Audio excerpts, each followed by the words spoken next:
Bonjour à tous, bienvenue dans ce nouveau webinaire de l'agence Grains Créateur de connaissances. J'espère que vous êtes bien assis et que tout fonctionne pour dans quelques minutes. Donc, vous avez encore le temps d'aller vous chercher un petit café ou un petit thé ou autre chose. Bonjour Sophie, bonjour Elsa, bonjour Marie-Hélène, Frédéric, Sarah, Karine. Enchantée. On démarre dans quelques secondes. Déjà, participé à un webinaire de l'agence, sachant qu'on en a quelques en replay. En Nouvelle-Calédonie, il doit être, la fin de journée là, 9h, 10h décalage, je crois.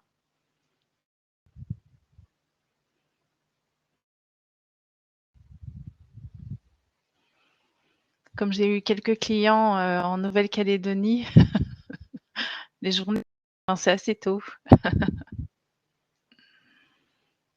18h30, d'accord.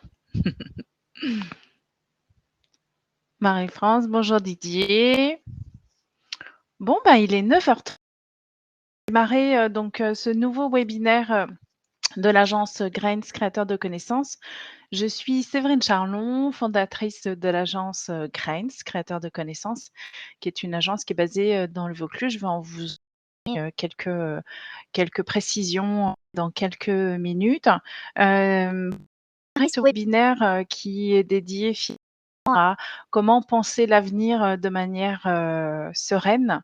Sereine qui veut dire aussi, calme, tranquille, de manière apaisée. Je voulais démarrer ce webinaire avec, une citation de Jacqueline de Remilly, pour aussi, donner la tonalité, du thème que je souhaite aborder avec vous, notamment autour du dialogue, aussi au niveau de la réflexion et de peut-être réapprendre, ou en tout cas, s'interroger sur, le temps que l'on peut, notamment quand on travaille sur des feuilles de route ou sur des projets, de direction, puisque qu'on puisse, travailler sur là avec des collectivités ou des entreprises.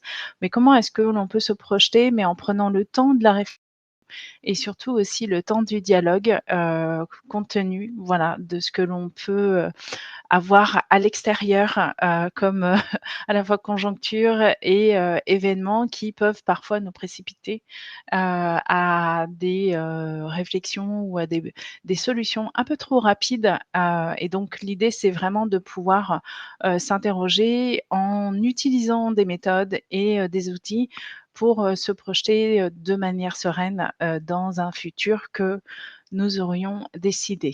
Voilà, un peu le thème, qui est souhaité au cours de ce webinaire. J'aimerais bien démarrer aussi avec, une, question que j'aimerais vous poser. J'aimerais vous demander qu'est-ce que vous voyez à l'extérieur de chez vous ou de votre bureau? J'aimerais bien savoir où vous êtes et ce que vous voyez. Moi, je vous montrerai ce que je vois.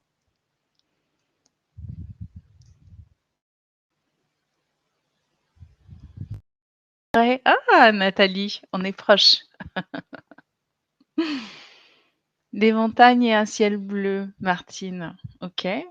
Un ciel sombre et gris. Je vois vos collègues, d'accord. La rue, un parc, d'accord, des arbres. Ouais, il y en a quelques-uns qui sont dans des environnements, aussi, verdoyants. Des arbres, OK.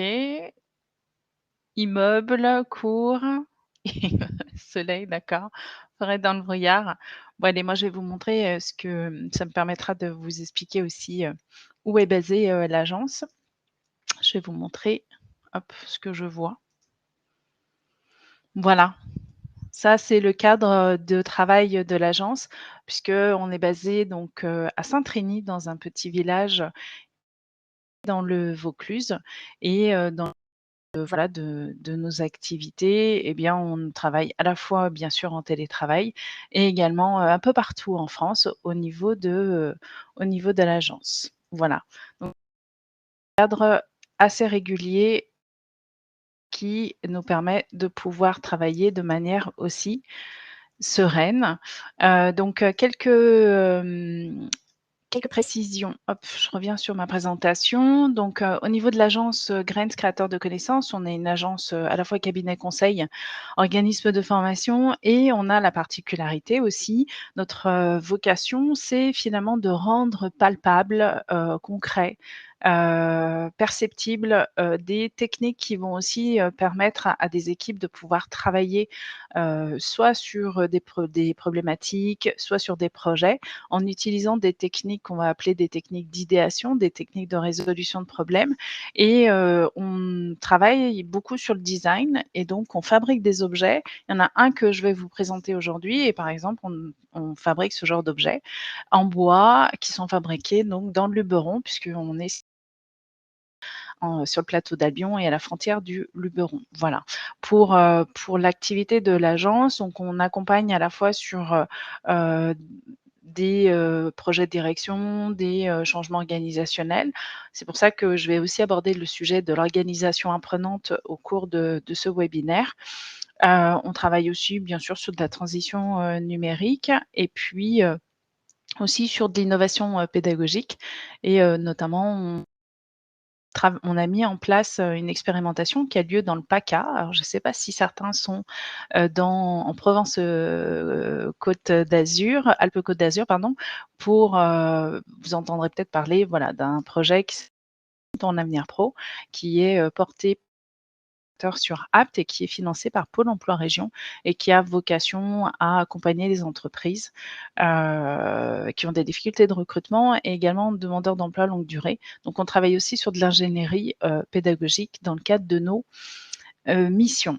Pour démarrer également, donc l'agence travaille sur, l'organisation apprenante et je trouvais que c'était intéressant de l'utiliser aujourd'hui sur le thème qui nous rassemble pour s'intéresser à finalement au futur. Comment est-ce qu'on peut penser, le futur? L'organisation apprenante, c'est un modèle d'organisation qui peut nous aider justement à trouver quelques éléments, quelques pistes, quelques, modèles également, de fonctionnement, à l'intérieur des organisations de travail et je vous ai mis un sondage, hop, que je vais ouvrir pour vous demander finalement comment est-ce que vous voyez l'organisation apprenante. Alors certains peut-être, connaissent déjà ce thème et ce qui m'intéresse bien sûr, c'est de savoir comment vous le voyez. Donc un modèle d'organisation de travail. Donc je vous ai mis un sondage que vous allez trouver sur le côté droit avec, vous avez un petit onglet avec, voilà, un petit icône qui correspond au sondage.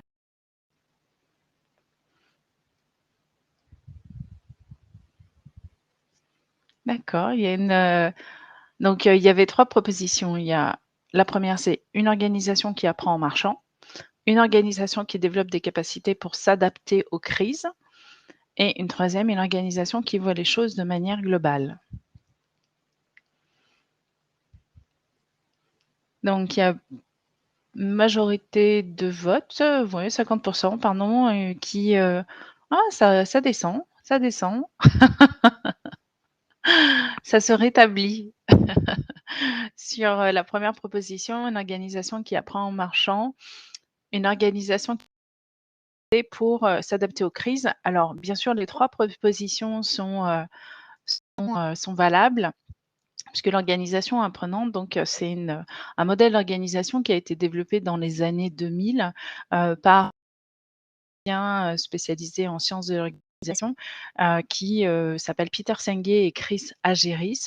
Il y a un ouvrage qui porte sur, ce modèle d'organisation qui s'appelle La 5e discipline et nous, l'agence, vraiment souhaité s'inscrire dans ce modèle d'organisation qui va guider en fait, eh bien, tout ce que l'on peut proposer, aux entreprises ou aux collectivités avec qui on peut travailler et donc l'organisation apprenante fait l'étude, ils ont théorisé finalement, ce modèle d'organisation de travail. Ils sont partis d'une étude qu'ils ont réalisée auprès de plus de 500 entreprises pour savoir comment elles pouvaient passer les crises, comment elles arrivaient à s'adapter et à passer des crises et donc il en est ressorti des piliers, des disciplines, ils appellent ça comme ça. En fait, c'est, des architectures internes qui permettent de pouvoir, finalement avancer, en cité, donc ça veut dire qu'ils développent des compétences collectives internes pour, justement évoluer en permanence, mais surtout en intégrant également l'ensemble des membres qui constituent, l'organisation à tous les niveaux et d'être dans une démarche de résolution de problèmes. Ça veut dire que derrière, ils vont, eh bien, utiliser, des méthodes de travail pour pouvoir accompagner les équipes, sur de la résolution de problèmes. Donc on utilise eh bien, dans l'organisation apprenante, on a par exemple la pensée systémique qui va permettre justement d'avoir une vision globale et d'utiliser en fait quelques outils, qui permettent de pouvoir réfléchir de manière différente sur un problème. On l'a aussi au cours de ce webinaire. Ce qui est intéressant dans l'organisation apprenante, c'est aussi le fait de travailler sur ce qu'on appelle les schémas mentaux, sur les croyances. Ça ne veut pas dire qu'on les remet en question, ça veut dire surtout qu'on les identifie. On a toujours fait ça comme ça ou c'est mon rôle de faire ça. Ça fait partie aussi, des croyances internes et donc dans le cadre, d'un développement ou d'une avancée pour devenir une organisation apprenante, eh bien, on peut travailler, mettre en place des ateliers qui permettent de pouvoir travailler sur ces croyances. Est-ce qu'elles sont limitantes? Est-ce qu'elles vont nous permettre de pouvoir avancer? Et vous allez voir que, notamment au cours de ce webinaire, je vais aborder, une technique, qui, permet justement de se projeter dans l'avenir, aussi en partant finalement d'éléments qui peuvent être positifs et des croyances qu'on peut avoir, mais qui peuvent être justement, dynamiques et qui poussent à aussi vous avez, dans l'organisation apprenante des modèles des méthodes de travail, par exemple, ce qu'on va appeler l'apprentissage en équipe et en situation de travail. Et aujourd'hui, par exemple, on peut utiliser, les modèles, comment dire? Le format de l'AFEST, qui est l'action de formation en situation de travail, qui va permettre de pouvoir réfléchir différemment sur l'action de formation, comment on peut former en interne, mais en partant d'une situation de travail problématique, accompagner un ou plusieurs, collaborateurs sur cette situation de travail qui va être, complexe et en même temps, ça leur permet de pouvoir développer des compétences cognitives comme la réflexivité. De manière un peu globale, l'organisation apprenante, je vous, mets un lien qui vous permettra que vous pourrez retrouver, je vous le remettrai également en fin de webinaire, puisque sur le site de l'agence, on a toute une page qui est consacrée à l'organisation apprenante. Donc, ça, ne vous inquiétez pas, je vous le remettrai également en fin de webinaire. Donc là, je vous l'ai mis en zone, dans la zone de chat. Alors, vous dites qu'il y a des micro-coupures. Patrice, Lionel, est-ce que c'est le cas pour tout le monde?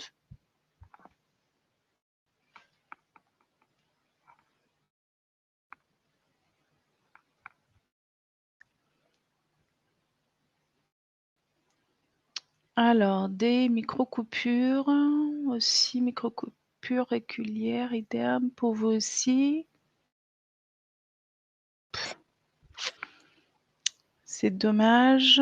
Alors, est-ce que c'était lié? Hop, je vais enlever ça. Hop, j'essaye de remettre le micro. C'est rythmé. Hop, alors j'essaye de nouveau et puis on verra si, le micro, a un problème ou pas. Voilà. OK. Bon, bah, ça va. Alors, donc, sur, l'organisation apprenante, ça c'était juste pour, avoir un chapeau, qui permette de pouvoir un peu dresser, finalement ce qui va venir, par la suite. Donc l'objectif, c'est aussi de vous donner quelques pistes, de encore une fois aujourd'hui, sur, finalement comment se projeter, dans l'avenir de manière sereine et également en utilisant peut-être de nouveaux outils et de nouvelles méthodes, pour avancer. Ah, de connexion ou de débit? Ouais, alors, sachant qu'on est avec la fibre, mais bon, on va essayer de sachant que j'avais tout fermé. Bon, allez, on continue. Alors pour, la première piste, que je vous propose, c'est finalement quand on se projette dans l'avenir, nous est déjà arrivé dans le cadre de finalement de travaux qu'on a pu mener avec des directions, c'est de pouvoir finalement utiliser un plan d'action. En gros, c'est de savoir aussi dire à ses équipes: «Je sais où est-ce que je peux vous emmener, on va y aller ensemble». Donc, on a travaillé au sein de l'agence sur une roadmap, donc une feuille de route qui, on a matérialisé ça, finalement sous un puzzle qui est en bois et qui, nous permet de pouvoir nous projeter en expliquant également quelles sont les étapes que l'on va pouvoir justement travailler sur une feuille de route, sur un plan d'action, sur un plan stratégique, ou ce qu'on appelle aussi dans les collectivités territoriales, des, projets de direction. Donc, c'est de pouvoir se projeter en ayant, plusieurs étapes. Sur la première étape, le premier er point, c'est de pouvoir faire le point sur le présent. Donc, faire un diagnostic finalement de ce qu'est l'existant, où est-ce que nous en sommes aujourd'hui. Ensuite, sur la deuxième, encore une fois, hein, on est sur, des puzzles qui, permettent de pouvoir matérialiser un peu la feuille de route et finalement de pouvoir se projeter, dans l'avenir. Sur une partie, donc on va avoir finalement, on va se projeter et écrire finalement on va dire ça les éléments sur lesquels on va vou travailler, donc quelques pistes et quelques travaux qu'on va pouvoir, avancer. Donc c'est le mode opératoire. Sur la deuxième, on va, déterminer ce que l'on attend, de l'équipe et ça, c'est extrêmement important de pouvoir définir finalement ce qu'on attend de son équipe avec laquelle on va vouloir travailler. En gros, on va déterminer le niveau, de collaboration, hein. Très souvent, je le vois moi dans les projets avec lesquels, on sur lesquels on intervient, où on va demander aux équipes par exemple, on met en place des groupes de travail et on dit aux participants: «Eh bien, allez-y, faites des propositions» ou travaillez sur, finalement l'élaboration, de nouvelles, mais jusqu'où finalement les équipes et jusqu'où on leur donne la responsabilité. Est-ce qu'ils sont uniquement sur des forces de proposition et ils font remonter, leur plan d'action ou leurs propositions à la direction et c'est elle qui les valide? Ou est-ce qu'on est dans une démarche de co-création, c'est-à-dire on leur donne aussi le pouvoir de décider finalement sur les décisions, sur les propositions pardon qu'ils ont pu, mener? Donc ça en fait dans la on va aussi déterminer finalement de responsabilité. En anglais, on appelle ça l'empowerment. On va leur déterminer le niveau de responsabilité. Ce qui est important aussi d'un point de vue managérial, c'est que le sache ce qu'il va demander et quelles sont les responsabilités justement de ces. Ensuite, sur la troisième partie du plan d'action, eh bien, on va surtout n'oublier personne. Donc on va utiliser ce qu'on appelle nous dans cette roadmap, le jeu de la roue, donc ce qui est une méthode qui permet de pouvoir finalement n'oublier personne, d'avoir une vision d'ensemble, de l'ensemble des parties prenantes et de pouvoir aussi se mettre à leur place, pour dans le cadre d'un atelier, on va faire un peu un jeu de rôle pour, derrière essayer de penser à la place, par exemple, de la RH ou à la place des fournisseurs ou à la place des clients. Donc dans le cadre de cette troisième étape, finalement, on va, se mettre à la place d'eux et également associer, penser de manière globale avec l'ensemble des parties prenantes. Ensuite, dans la suite de ce plan d'action, on va aussi intégrer de dialogue et c'est pour ça que j'ai démarré ce webinaire sur le fait de dire de prendre le temps finalement de penser le futur. Dans les phases de dialogue et notamment dans ces séquences qu'on pourrait appeler des cercles de dialogue, c'est le fait de finalement de ne pas avoir des réponses toutes faites et trop rapides sur, par exemple, des sujets que l'on vient juste de qui sont nouveaux pour nous et dans lesquels on a besoin d'explorer, c'est-à-dire de prendre le temps de chercher, d'a finalement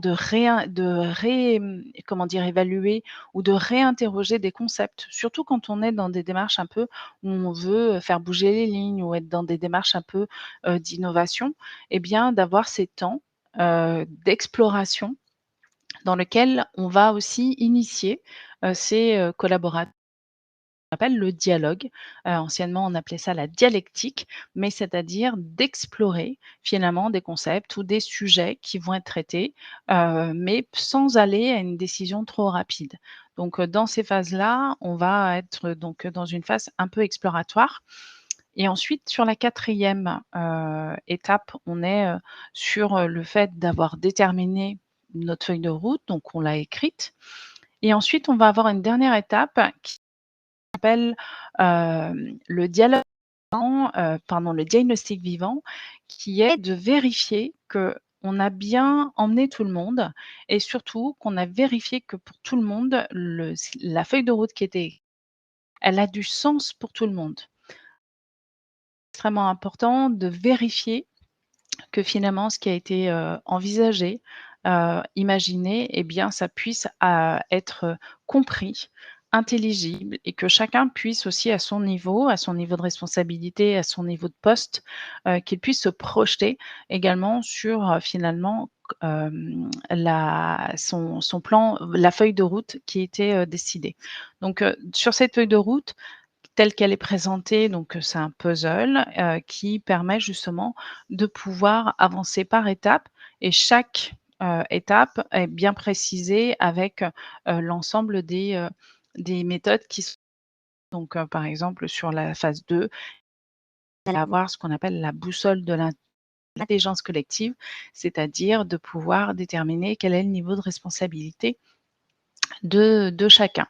Donc sur cette d'avoir un plan d'action, heu, bien construit, mais matérialisé. On en fait aussi chaque collaboratrice dans une équipe et en lui disant: «Voilà où est-ce qu'on doit aller et voilà les différentes étapes». C'est une manière aussi de représenter finalement, la le plan d'action différemment, mais surtout aussi par étapes. Que c'est un puzzle et bien on avance, on monte le puzzle au fur et à mesure de l'avancée, de l'étape.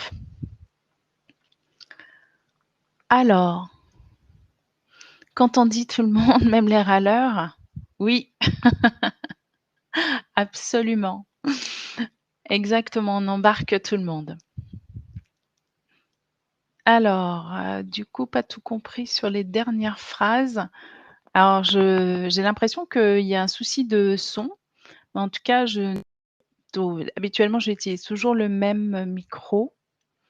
Oui, alors il y a toujours des coupures. C'est bizarre, le son est pourtant bon.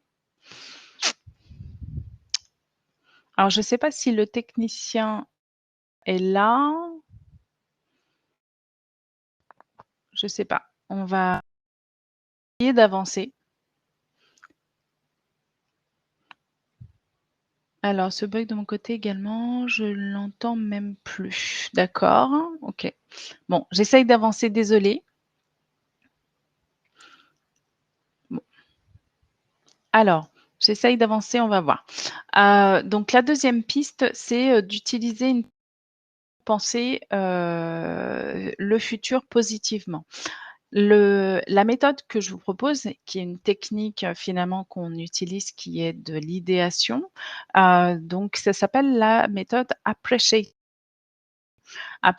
Inquiry. La philosophie de cette méthode, c'est de partir du chaque homme, système, a quelque chose qui fonctionne bien, qui lui donne envie, et que finalement dans une organisation, dans une équipe et bien on peut avoir, à la fois bien sûr des échecs, mais on peut avoir aussi des réussites et l'objectif finalement quand on se projette, dans l'avenir, c'est, action, de ce qui ne fonctionne, de s'intéresser uniquement ce qui va bien fonctionner, de ce qui a bien marché, quels sont les success stories, d'une certaine manière de ce de cette équipe ou d'un projet et on va s'appuyer dessus pour justement construire finalement, des pistes, futures et donc on va utiliser la technique avec différentes étapes. Je vais vous les expliquer juste après. Mais aussi bien sûr de garder les pistes parce qu'on part de l'existant ou de ce qui a été réalisé et sur lesquels, eh bien, on va pouvoir se projeter pour, construire sa feuille de route. Toujours dans cette même logique, comme c'est une technique, donc c'est ce qu'on appelle un cadre, quelque chose que l'on ne peut pas toucher, eh bien, on va essayer de se projeter. Nous, on a construit derrière un plateau de jeu qu'on a appelé futur. Donc, dans le futur, en fait, donc, il est constitué d'un plateau de jeu et avec des personnages et des cartes de mission, dans lesquelles, en fait, on va donner aux équipes en leur demandant justement d'avancer par étapes. Première étape, eh bien, ça va être le fait d'identifier quelles sont les réussites passées. Donc de faire le point fonctionner. Ensuite, on va avancer sur, la vision, du futur. Donc on va essayer d'imaginer à partir des réussites présentes, de celles que l'on a déjà recensées, comment est-ce qu'on peut aller un tout petit peu plus loin et qu'est-ce que l'on peut améliorer ou qu'est-ce que l'on peut dépasser dans les réussites, passées. Ensuite, on va avancer sur un plan d'action, donc on va réécrire, finalement comment est-ce qu'on peut aller un peu plus loin et ensuite on va déployer, on va faire ce test, pour voir si ces réussites, elles fonctionnent bien et ensuite on va, partir sur, finalement un enseignement. On va tirer un enseignement sur, finalement ce qui aura été expérimenté, ce qui aura été testé. Toujours, encore une fois, c'est une méthodologie qui permet de s'appuyer uniquement sur, finalement les réussites. On est sur une démarche de pensée positive où on va s'inspirer uniquement de, success story et de ce qui a bien fonctionné. Nous dans ce jeu, en fait, vous avez, ça peut s'organiser dans le cadre d'un atelier aussi sur plusieurs jours et eh bien, vous avez des rôles, et les équipes ont un nom également qui permet de pouvoir, finalement se projeter dans l'avenir. Donc, c'est sous un univers un peu manga et derrière ça permet, finalement faire abstraction du quotidien et s'immerger dans un nouvel univers. Alors, à la fin de l'année de cette conférence, réduire la qualité de la vidéo en cliquant sur l'icône. D'accord. Bah, j'ai l'impression qu'il y en a plusieurs qui ont, quelques soucis. Ce qui est bizarre, c'est que moi, j'ai une bonne connexion et hop, réduit le débit. J'ai l'impression qu'il y en a plusieurs qui ont des gros soucis, de,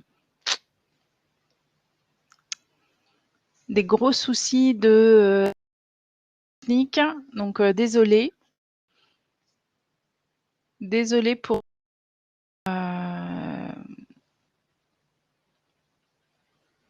alors, hop, alors attendez, je vais prendre le temps. Alors Jen dit: «En Nouvelle-Calédonie, ça fonctionne bien». Bon, OK. Bon, ce que je vais faire, c'est que je vais couper la caméra et on va voir si ça fonctionne mieux. Hop, allez, je continue uniquement. C'est le brouillard. OK. Allez, je continue. Troisième piste, concernant donc que je vous propose, c'est, un sujet que nous traitons, au sein de l'agence, qui est, le fait de, travailler autour de l'esprit, critique. Donc ça, c'est un sujet qui est aujourd'hui, à notre, au sein de l'agence et de pouvoir, utiliser finalement plusieurs méthodologies autour, finalement des capacités de dialogue. C'est ce que je vous disais, tout à l'heure et dans la roadmap, j'abordais le sujet du cercle de dialogue qui est un mode de communication qui permet, par exemple, lorsque vous êtes en réunion, d'avoir à la fois des phases où vous allez avancer sur de la décision, sur du consensus ou sur de l'argumentation, mais qui va aboutir finalement à un choix. Et quand on est dans une démarche de dialogue, en fait, on n'attend pas la fin de la discussion, d'aboutir à une décision. On va plutôt être dans cette phase d'exploration où on va creuser, on va chercher le sens des mots, on va chercher le sens du concept, explorer le sujet, mais aussi prendre finalement d'aborder ce et notamment ce qui est intéressant, c'est qu'aujourd'hui les neurosciences nous invitent à finalement à nous expliquent certaines choses, notamment dans le fonctionnement de notre cerveau, on a ce qu'on appelle, le et en fait, il faut essayer de réguler la manière dont fonctionne notre cerveau en utilisant ce qu'on appelle l'inhibition cognitive. Ça veut dire qu'en gros, notre cerveau, sur certains sujets, va faire des raccourcis et il va essayer d'aller chercher le chemin le plus court et notamment quand on est sur certaines problématiques, on a tendance à vouloir aller trop vite dans, des solutions et l'objectif justement quand on utilise, les principes de l'esprit critique eh bien, c'est qu'on va aller réinterroger finalement, la problématique. On va chercher déjà à bien la comprendre et également derrière, un peu plus sur, le fait d'explorer le sujet et notamment, j'avance sur, le carnet d'esprit critique que nous avons, pu, développer au sein de l'agence, qui est d'ailleurs publié aux éditions, du Net. C'est, d'explorer une problématique, un nouveau sujet avec, différents outils. Alors, vous me dites que c'est pire.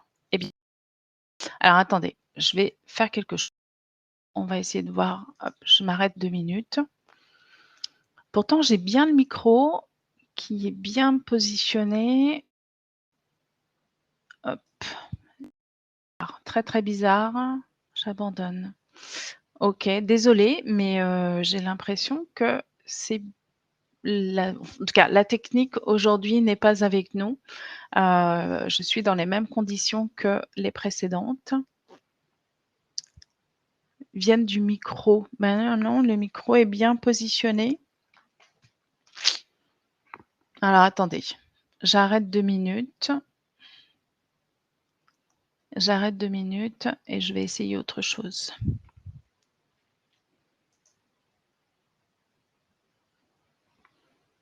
Alors attendez, je remets le micro, je remets la caméra. Hop, je remets la caméra et c'est autre chose. Alors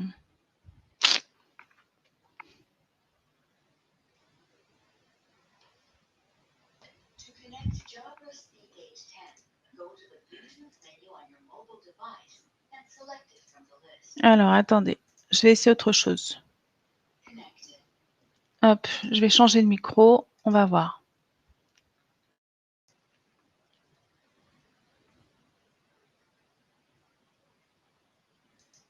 Alors, est-ce que ça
Alors, on va essayer de continuer dans les bonnes conditions en essayant de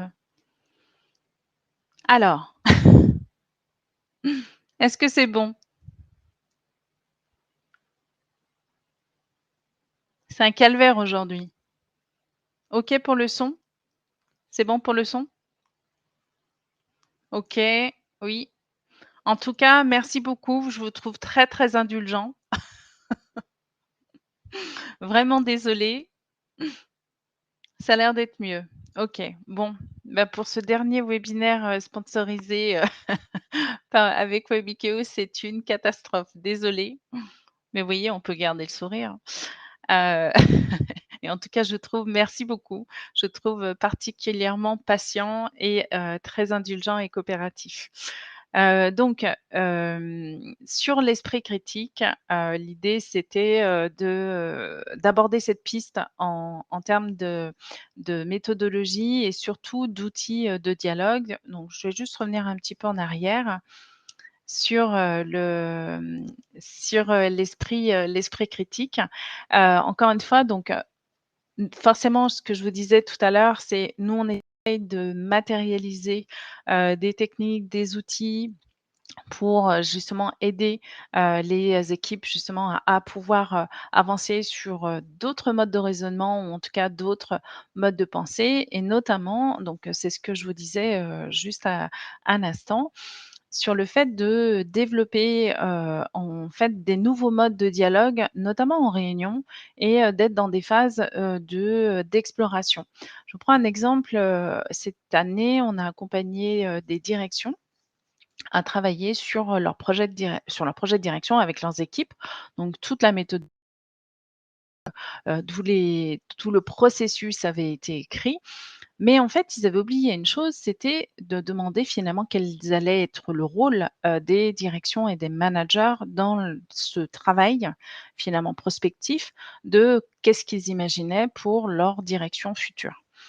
Et également, ce que l'on a fait dans le cadre de 2 ateliers avec, les directions, c'est de s'interroger sur les thèmes qu'ils avaient à travailler. Vous aviez des directions de niveau de s comment dire? De sujets différents, thèmes différents, donc vous aviez les finances, les RH, les routes, les collèges, et cetera. Et en fait, ce qu'on une des séquences de l'atelier, c'était de se dire: «OK, vous avez, un certain nombre de travaux sur lesquels vous allez travailler et peut-être qu'il y a des nouveaux sujets que vous allez vouloir intégrer dans votre feuille de route, mais aujourd'hui, en fait, ces sujets-là, vous ne les maîtrisez pas beaucoup. Pourquoi est-ce que justement dans votre projet de direction, vous n'instaurez pas en fait aussi des groupes de travail dans lesquels leur rôle n'est plus d'aller chercher des solutions ou chercher, à avancer sur la prise de décision, mais plutôt des groupes de travail où vous allez les laisser explorer, le sujet pour que derrière le groupe avance, apprennent, en sachent un peu plus, donc qu'ils puissent monter en compétences, mais surtout qu'ils puissent, explorer le sens, que vous pouvez, que on va dire sur les sujets qu'ils ont à travailler et qu'ils puissent explorer le sens. Parce qu'en fonction finalement de la manière dont on aborde le sujet, eh bien on peut prendre plusieurs pistes, notamment justement quand on travaille sur le sujet de l'esprit critique. Il y a plusieurs manières de réfléchir et de définir, l'esprit critique. En fonction de si on se trouve, par exemple, en neurosciences, on va le définir d'une certaine manière. On va le définir en philosophie, on va le définir d'une certaine manière. Quand je veux le définir en sociologie, même chose. Donc ça dépend aussi comment est-ce qu'on définit. Donc la définition, ça veut dire qu'on met un contour, au sujet. Comment est-ce qu'on va le traiter et comment est-ce qu'on peut aussi finalement l'explorer à travers, les différentes disciplines scientifiques qui peuvent parler, par exemple du sujet. Donc, là l'idée c'est surtout quand vous avez, des travaux, vous mettez vos équipes, à travailler sur un sujet, peut-être à un moment donné, laisser le temps, de l'exploration et le fait d'apprendre à chercher, finalement le sens, des sujets qu'ils ont à traiter et leur laisser aussi un temps d'exploration, mais que ça fasse partie, de votre feuille de route. Donc, ça aussi, ça c'est un point qui est important au niveau de l'agence et sur lesquels on travaille. Donc tout ça, même chose, est expliqué dans un ouvrage. Alors je vous le montre ici sur la version imprimée, qui est un carnet d'esprit critique, qui est une BD, qui est faite de manière pédagogique et en fait qui reprend plusieurs méthodologies, notamment aussi sur, qu'est-ce que l'on met derrière, l'acte de raisonner, puisqu'on peut raisonner de manière plutôt de manière différente, hein. Tous ces éléments-là nous permettent de pouvoir avoir voilà, de nouveaux outils pour pouvoir, se projeter. J'avance. Quatrième piste que je vous propose aujourd'hui dans le cadre de ce webinaire et sur le fait de pouvoir penser, le futur, c'est le fait, encore une fois, d'aborder, un problème, en autre mode de raisonnement. En fait, ce que l'on connaît, plus couramment et sur lesquels on est éduqué, c'est le raisonnement analytique. Alors, raisonnement analytique, ça sert à identifier un problème et ensuite à, chercher des solutions aussi, le problème et notamment en identifiant, les causes et les conséquences, d'un problème. Donc si je résume, on est plutôt, nous, formatés à, utiliser le mode de raisonnement analytique. Ce qui est intéressant et notamment dans l'organisation apprenante, on a un mode de raisonnement qui nous permet de pouvoir développer justement le mode systémique, c'est-à-dire d'avoir une vision d'ensemble. Alors à quoi ça sert? Ça sert surtout à traiter, des problèmes complexes et les regarder sous différents angles, en utilisant justement les composantes de la systémie et notamment du raisonnement systémique. Alors je vais rentrer un petit peu dans le détail.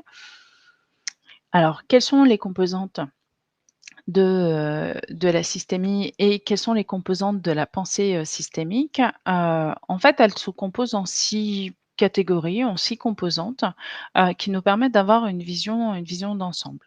La première, c'est d'aller chercher, par exemple, sur une problématique, quels sont les liens que peuvent avoir les différents éléments qui vont composer le problème. Donc on va aller chercher finalement ces interdépendances. En quoi les choses sont liées?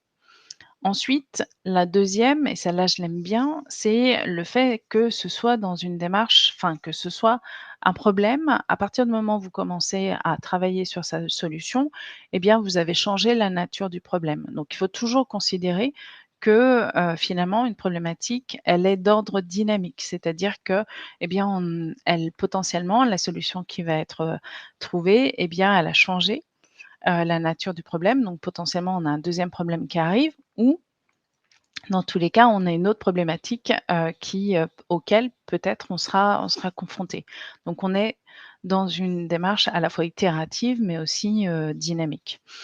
Heu, une autre composante de la systémie, c'est, le fait que les éléments, finalement, aussi ne doivent pas être traités en silo, comme ça peut être le cas dans le raisonnement analytique, mais donc par catégorie, mais plutôt sur un point de vue, d'ensemble, mais aussi entre guillemets que ça puisse avoir des effets les uns avec les autres.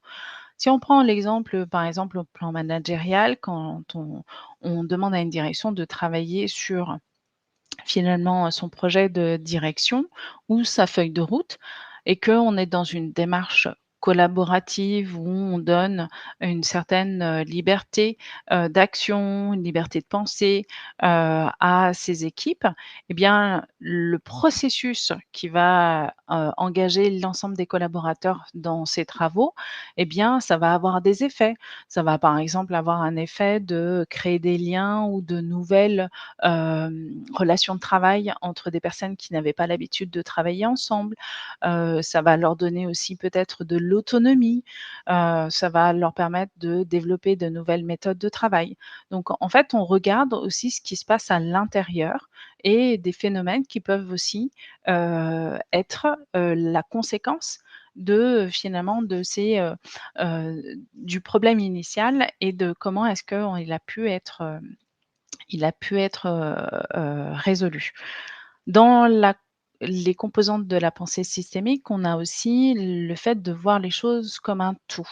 Si on reprend l'exemple, par exemple, du projet de direction, eh bien, le fait de travailler sur un projet de direction ou sur une feuille de route, on ne travaille pas encore une fois en silo, mais on va regarder les choses dans leur, globalité. C'était le cas, nous, par exemple, quand on a travaillé sur un projet de direction pour une direction des ressources humaines. On n'a pas travaillé sur la direction des ressources humaines uniquement en tant que fonction support de l'organisation, mais on a aussi regardé à l'extérieur, puisque finalement la structure étant aussi un employeur, eh bien elle avait aussi finalement une résonance sur le territoire sur lequel elle pouvait agir. Donc, on a aussi vu les choses d'un point de vue extérieur. Et également aussi en fonction des autres structures, employeuses. Donc, encore une fois, l'idée, c'est de sortir et d'avoir une vision d'ensemble. L'autre, élément, c'est l'effet global. Donc encore une fois, on va regarder chaque composante et les effets que peuvent avoir, en fait, chaque élément qui compose le problème et également d'avoir une vision sur quels sont, l'effet que peuvent avoir, les solutions qui sont proposées, mais d'un point de vue, global. Et enfin, aussi dernier élément qui est, la composante qui est liée à l'impact entre chaque élément. On n'a pas forcément les mêmes, conséquences ou les mêmes relations entre chaque composante, d'un problème et l'idée, c'est aussi de pouvoir les analyser pour voir finalement est-ce que certaines ont, plus d'impact que d'autres ou d'autres, elles sont, on va dire, elles sont, plus légères et donc on n'a pas forcément besoin de trop s'y attarder. Celles qui peuvent avoir peut-être des conséquences plus importantes, eh bien, ces éléments, ces composantes, on peut, peut-être, eh bien, s'y attarder et voir comment est-ce qu'on peut, bah, peut-être trouver, des remèdes ou, des solutions. L'idée sur la pensée systémique, c'est d'avoir non plus une vision en silo, mais de regarder en fait d'avoir une vision d'ensemble du sujet qui va être traité ou de la problématique qui va être traitée et de l'aborder un petit peu différemment avec, voilà, la pensée systémique. On a des canevas, qui permettent de pouvoir réfléchir de manière systémique. Alors, hop. Alors, le risque n'est-il pas de s'éloigner de la cible à atteindre? Alors, est-ce que c'était sur la pensée systémique ou sur, je suppose que c'était sur, l'esprit critique?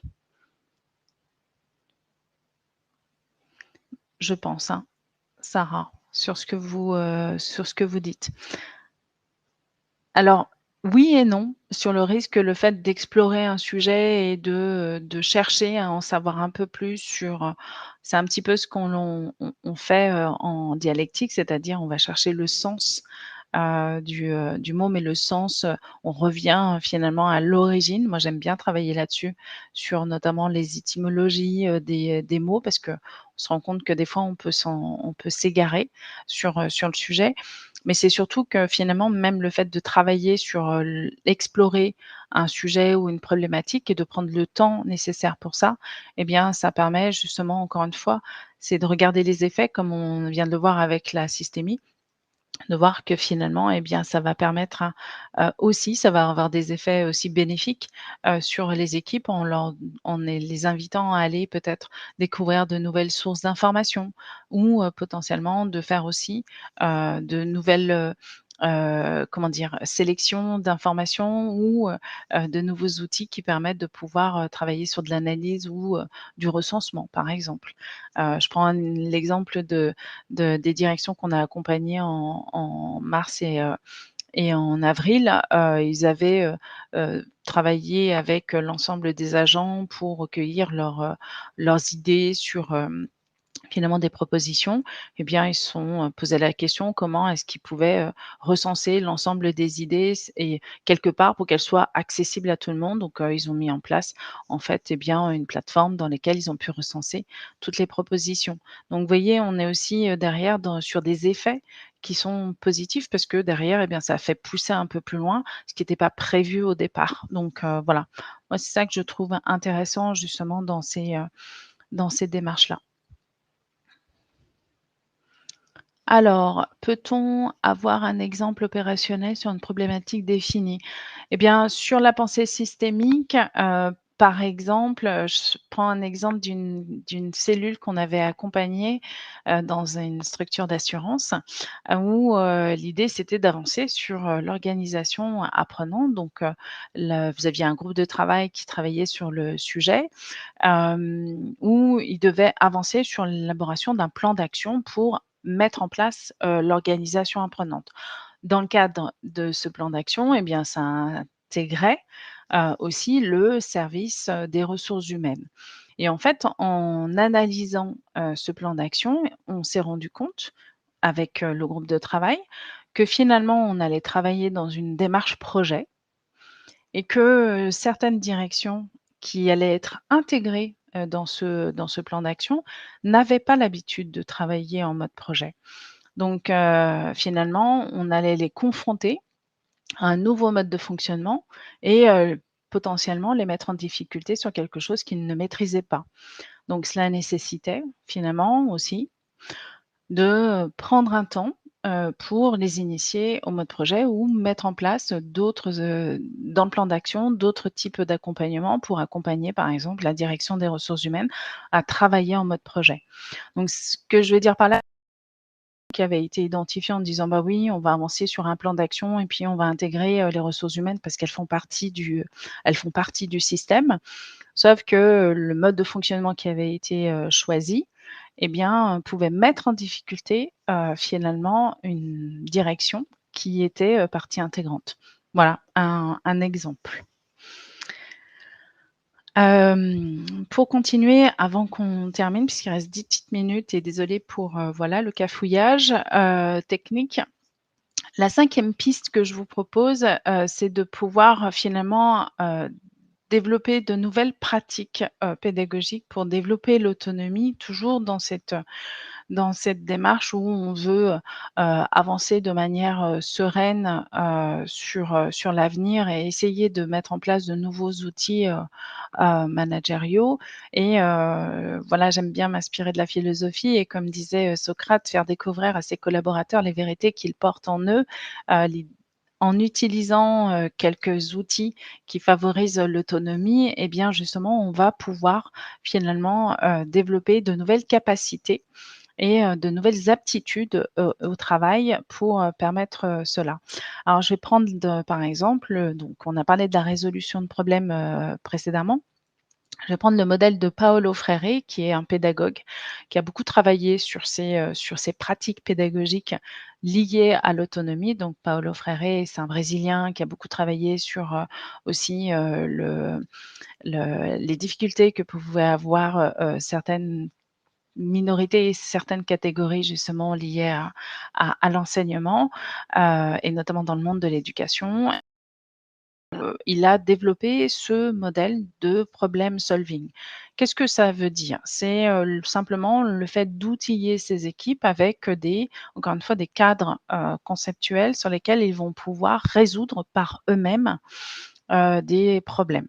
Je prends un exemple, cet été, on a accompagné, une direction des crèches, d'une ville du sud et on les a, ce qui ressortait de la part de la directrice, de l'ensemble du département, c'est que finalement, à chaque fois qu'une de ces directrices de crèche avait un problème, à chaque fois, elle remontait vers, la direction en disant: «Est-ce que tu peux m'aider à résoudre ce problème ou est-ce que tu peux me trouver la solution pour, résoudre ce problème?» Et en fait, on avait le même phénomène de la part de certaines assistantes ou, collaboratrices de crèche éducatrices qui disaient la même chose à leur directrice, qui la directrice remontait à la directrice générale. Donc l'idée, c'est encore une fois de favoriser l'autonomie dans la résolution de problèmes et d'outiller ces équipes avec, ces, méthodes et notamment en utilisant donc, le modèle de problem solving. C'est simple, c'est un, on décrit le problème, 2, on essaye de comprendre le problème, comment il s'applique finalement à la ou, sur son poste de travail ou une situation de travail. Ensuite, on identifie les causes du problème.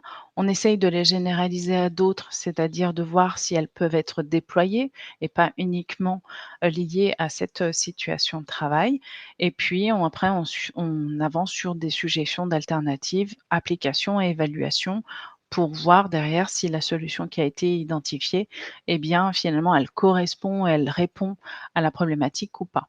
Ça, c'est un modèle un peu classique, de problème, de résolution de problèmes qui finalement fait référence à ce qu'on a dit juste avant sur, le raisonnement analytique. Mais même chose, c'est le fait d'équiper, d'outiller, les équipes pour leur on va dire pour les amener à développer des aptitudes liées à l'autonomie. Et ensuite, ne peut-on pas penser l'avenir sans problème, Sarah? Alors problème, dans la notion de problème, c'est la notion de problématique ou projet ou derrière, identifier un sujet. Donc encore une fois, ce sont des cadres conceptuels qui permettent de pouvoir avancer et surtout de développer, de nouvelles aptitudes à l'ensemble de ses collaborateurs. Et dernière, pratique pédagogique que je vous propose, qui est la pratique de l'évaluation, réflexive. Alors, en introduction, j'avais abordé le sujet de l'AFEST, qui est en fait une nouvelle modalité, de formation qui est, inscrite dans la loi du 5 septembre 2018, donc la loi, Choisir son avenir, professionnel et qui, permet également de développer de nouvelles aptitudes cognitives, notamment comme la réflexivité. Qu'est-ce que c'est, en fait la FEST? C'est une modalité de formation qui permet de pouvoir, identifier par exemple une situation de travail problématique. Prenons l'exemple, vous êtes dans une structure et vous avez, des personnes qui doivent faire l'accueil client ou l'accueil, usager et vous vous rendez compte qu'il y a des problèmes liés à l'accueil, soit dans la posture ou dans la manière de répondre au téléphone. Vous n'allez pas faire une formation globale sur la communication ou potentiellement l'accueil, de la clientèle sur 2 jours. Vous allez en fait, derrière développer ou utiliser ou vous pouvez utiliser par exemple ce qu'on appelle l'AFES. C'est-à-dire qu'on va identifier quels sont les aptitudes ou les compétences, qui sont nécessaires, par exemple, pour réaliser ce geste ou cette situation de travail par rapport à ce que vous attendez. Donc, vous définissez ce qu'on appelle un objectif pédagogique opérationnel, aussi en accord avec, la personne qui va être concernée par la formation, par cette action de formation. Et elle va se dérouler d'une manière un peu différente de ce qu'on a l'habitude de faire en formation. C'est-à-dire qu'on va d'abord avoir, ce qu'on appelle une mise en situation apprenante où la personne, elle va effectuer, le geste ou, la situation de travail comme elle a l'habitude de le faire. Derrière, on va, identifier comment elle devrait le faire. Donc on va lui donner finalement les éléments, et lui apporter en fait, aussi, une formation, mais très courte, sur comment elle devrait, pratiquer, et réaliser ce geste-là. Et ensuite, il y a une séance de ce qu'on appelle l'entretien d'analyse réflexive, c'est-à-dire que la personne, elle va s'entraîner, elle va faire les choses, par elle-même et ensuite on va lui demander d'analyser comment finalement elle a fait les choses, et comment elle pense pouvoir les faire. Et derrière, eh bien, ça fait l'objet alors soit ça peut être sous format vidéo ou format écrit et derrière ça fait l'objet de ce qu'on appelle une évaluation réflexive. Alors ça peut prendre le format ce qu'on appelle une AFES, mais l'évaluation réflexive, ça peut être aussi dans le cadre d'un entretien, annuel ou un entretien professionnel pour, demander sur certaines situations de travail comment, finalement, tel ou tel, collaborateur peut être amené à finalement améliorer, telle chose ou, avancer, sur, comment est-ce qu'il pourrait faire autrement sur telle situation de travail. Donc, la pratique réflexive, c'est une pratique cognitive qui permet de pouvoir, développer de nouvelles aptitudes et de pouvoir se projeter sur comment faire mieux ou autrement sur telle situation de travail. Donc ça, c'est intéressant de le développer parce que, encore une fois, ça n pour, le collaborateur, ça permet d'avoir, de développer donc une certaine autonomie puisque c'est lui aussi qui va chercher par lui-même, ben, les réponses à, ses difficultés ou à la situation de travail auquel il est confronté et derrière et bien avancer sur de nouvelles pratiques professionnelles. Hem, Encore une fois, sur ces 2 pratiques pédagogiques, que ce soit la résolution de problèmes ou l'évaluation réflexive, elles ont vocation à développer, l'autonomie. Alors pourquoi je l'inscris comme une cinquième piste, pour, avancer dans le futur? Parce que l'autonomie et bien, on va dire, ça invite finalement à donner aussi, de comment dire? Ça permet de développer aussi d'autres, facteurs de motivation pour, les collaborateurs, et ça permet surtout aussi et bien, de développer de nouvelles capacités, professionnelles dans ces équipes et de peut-être aller un tout petit peu plus loin que ce qui était, prévu initialement. Donc voilà, c'est aussi, intégrer ces éléments-là dans un plan d'action futur. Encore une fois, c'est pas des outils. Aujourd'hui, l'idée, c'est pas d'aborder, des outils numériques, mais de s'interroger finalement sur de nouvelles aptitudes à la fois cognitives ou, de nouvelles pratiques, professionnelles ou des nouvelles méthodes que l'on peut utiliser, soit à titre individuel, soit à titre, collectif. Voilà. C'était un peu l'objectif aujourd'hui. Malheureusement, il y a eu, quelques petits cafouillages. Je vais voir si je vais essayer peut-être de la renouveler, sur un autre format. Hem, alors Jean-Pascal, j'ai l'impression que vous faites l'impasse sur la finalité. De ce fait, vous êtes obligé de parler du problème et non dans le but du système. Alors je veux bien que vous développiez Jean-Pascal, puisque j'ai dû louper ça. L'équipe peut surtout considérer comme un but en soi. En fait, vous parlez de métacognition. Alors là, je parle alors pas que de métacognition, puisque la métacognition, c'est un processus cognitif. Là, dans l'évaluation réflexive, il y a aussi le fait de verbaliser, de formaliser et d'écrire, en fait, comment on fait les choses. Donc, en fait, il y a de la restitution. Dans la métacognition, il y a le fait de simplement d'avoir, de savoir comment on pense, comment, par exemple, on génère ses idées ou comment on apprend. Donc, sont des approches qui sont complémentaires, mais vous voyez ce que je disais tout à l'heure, on a tendance à faire des raccourcis. L'idée, c'est pas non plus, de simplifier les choses, elles sont complémentaires sur à la fois ce qu'on appelle le processus de métacognition, donc un processus cognitif et l'évaluation réflexive qui est une pratique pédagogique qui fait appel à de la métacognition. Voilà.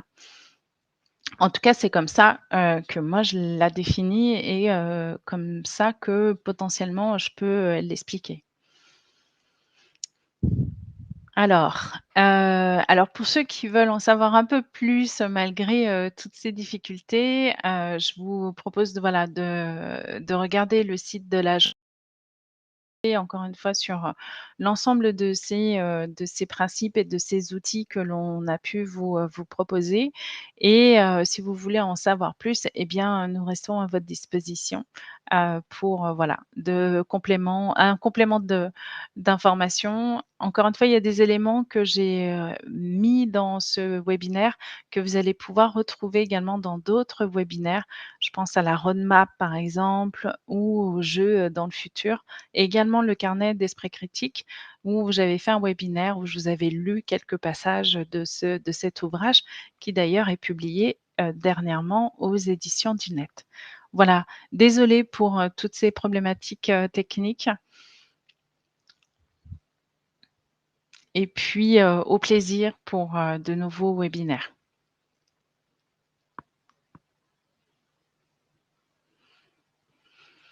Alors Elisabeth,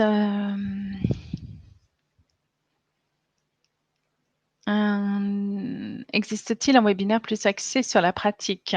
Non, c'était pas l'objectif aujourd'hui, c'était plus d'avoir, on va dire d'aborder les choses, dans le sur le fond et pas d'un point de vue plus opérationnel.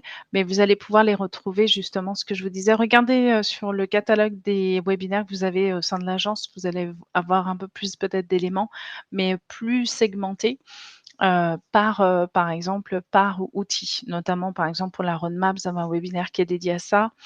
Sur, Appreciative Inquiry aussi, et carnet d'esprit critique également, voilà. Et je crois que vous en avez même aussi sur la pensée systémique où je vous fais, je vous explique comment on a construit aussi un petit carnet pédagogique sur, ce thème-là.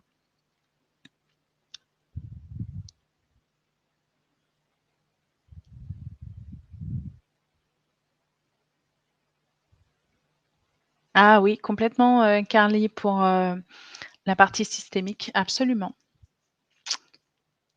Alors, hop.